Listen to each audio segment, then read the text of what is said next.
আরে হাত ধরলি কে? কি হয়েছে তোর? এত তারা কিসের? বন্ধু দাঁড়া, আগে আমি নামাজটা পড়ে আসি, তারপর তোদের সাথে মজা করব, সমস্যা নাই। কিন্তু নামাজের টাইমে তোরা আমাকে বাধা দিস না প্লিজ, এই কথাটা আমার রাখ। আচ্ছা ঠিক আছে, যা। তোর কাছে নামাজ বড় হয়ে গেলো, বন্ধু বান্ধব কমে গেল না। আচ্ছা ঠিক আছে, যা এখান থেকে যা। আর কখনো আমাদের সামনে আসবি না, যা।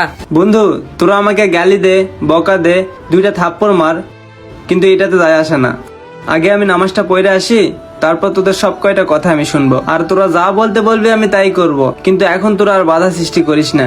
আরেকটা কথা বন্ধু, যেহেতু আজানের টাইম, প্লিজ তোরা এই রং মাখাটা বন্ধ কর।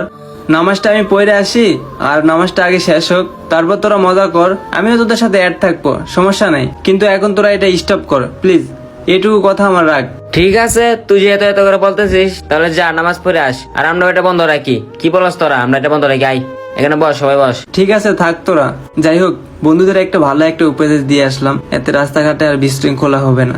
যাই আমি নামাজটা পড়ে আসি।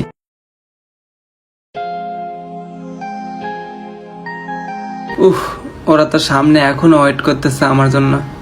আচ্ছা কি যে করি, যেহেতু বন্ধুদের কথা দিয়ে আসছে, তাইলে তো যাইতেই হবে, না গেলে তো আবার মন খারাপ করবে।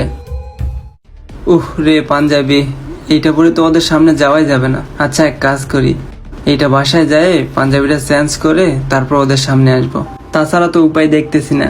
যাই।